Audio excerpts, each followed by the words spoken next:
Yo, what is up guys? Delboy here, aka Blue Collar Sports TV. Hopefully you guys are doing well. If you're new here, smash that like, hit subscribe, all of that good stuff. So, a crazy fight in Belfast, Northern Ireland.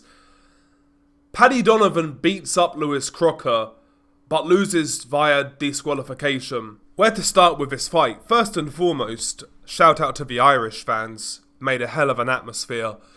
A really good environment for a main event. A big Northern Irish domestic scrap. And, you know, going into this one, I was actually looking forward to this fight. I had Paddy Donovan as the favourite going in, and I was picking him to win by probably points, I would say. I didn't give a great deal of thought to it. I didn't do an official prediction, but anybody who asked me about this fight, my pick was Paddy Donovan. I felt he was too elusive. I felt he was too dynamic, too quick. Plus he boxes out of that southpaw stance. For me, he's just a lot more dynamic than Lewis Crocker, who is a straight up and down guy. Likes to fight out of that high guard, jab, left hook, straight right. There's really not much to Lewis Crocker's game. But nevertheless, it's a domestic fight between two unbeaten guys and an IBF welterweight title eliminator, which you can argue neither one of these guys really deserves, quite frankly. But, you know, the welterweight division is weak. So, you know, it is what it is. But the fight started out in round one pretty even. Lewis Crocker coming out with his high guard as usual. You know, he was kind of soaking up what Paddy Donovan had to offer on his guard. Not much was getting through. Paddy Donovan was just touching, taking a step to his right while being in the southpaw stance. Paddy Donovan landed a good sort of right hook. Lewis Crocker landed a good couple of uppercuts. Close round, could have gone either way.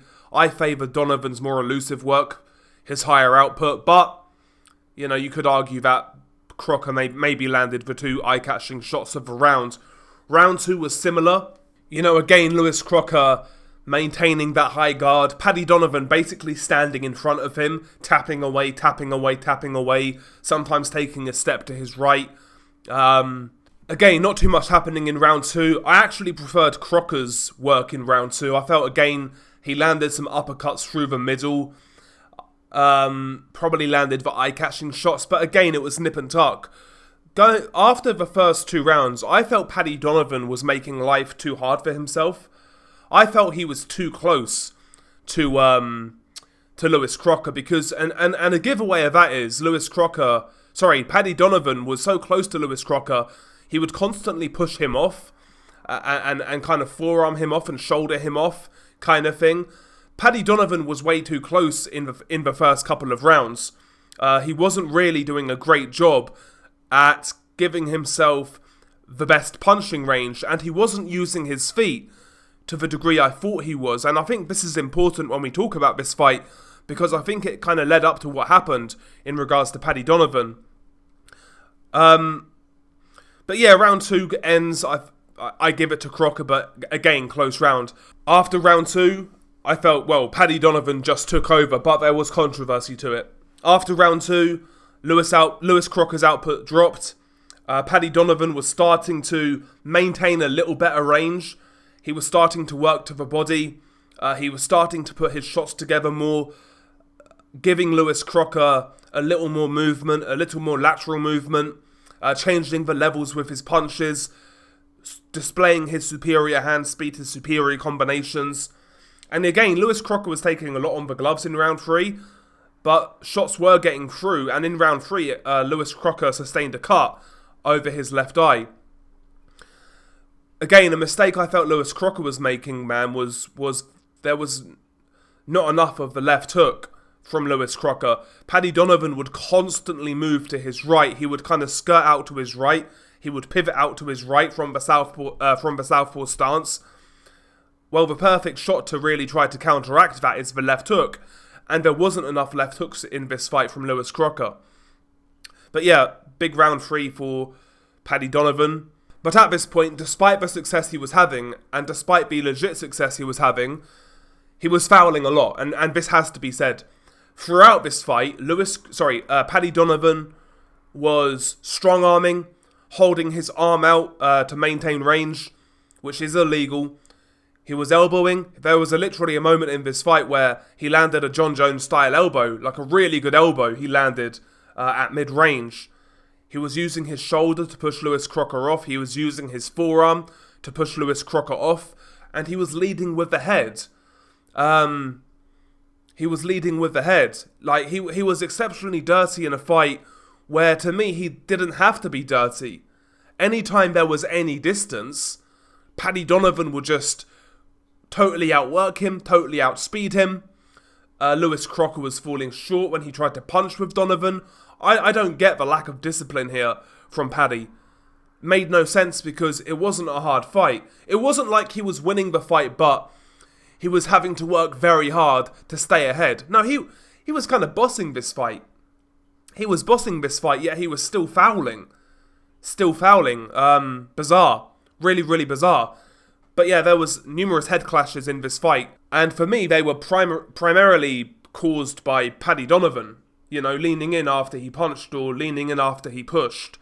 And it didn't help with the fact that Crocker has that sort of style where his head is over his front foot. So he's kind of open to getting headbutted, and that's what happened in this fight.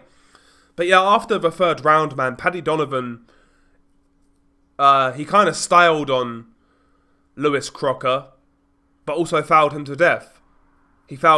Lewis Crocker would have moments of success. Sometimes he would punch with Paddy Donovan and catch Paddy.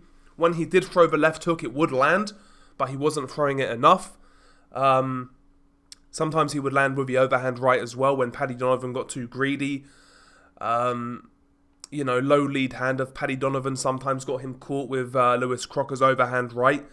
But Lewis Crocker's success in this fight only came really with single shots. There was never really any sustained pressure or combinations or anything like that.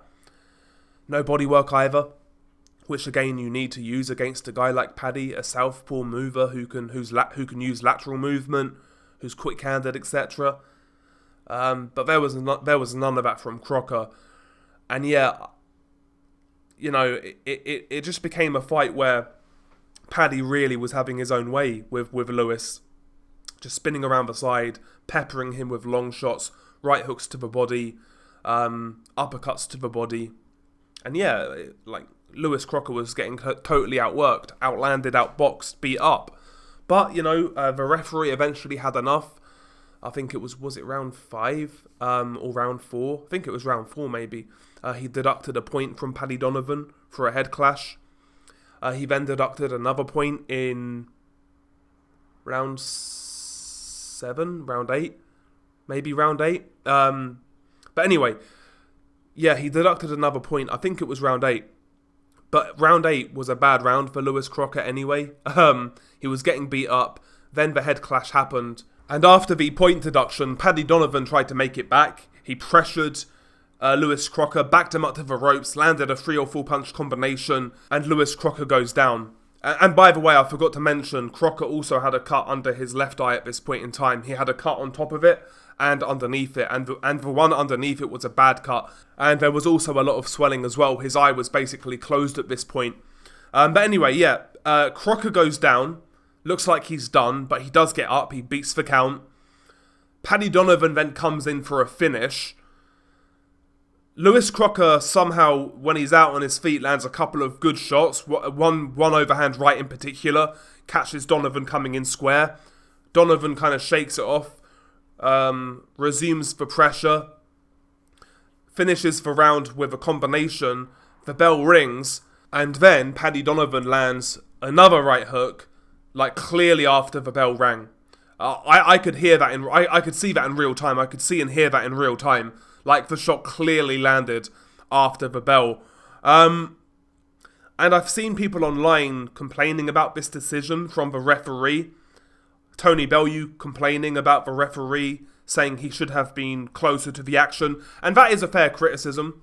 But regardless, like, it was so far after the bell, it had to be reprimanded.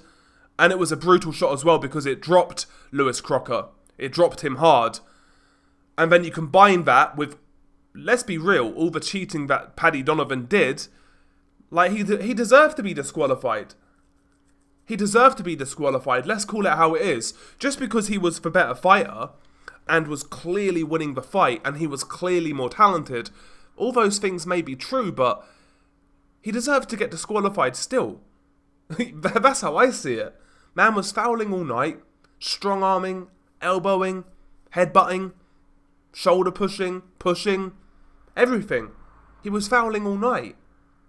And he threw that fight away. Nobody else. Wasn't the referee. He didn't get robbed.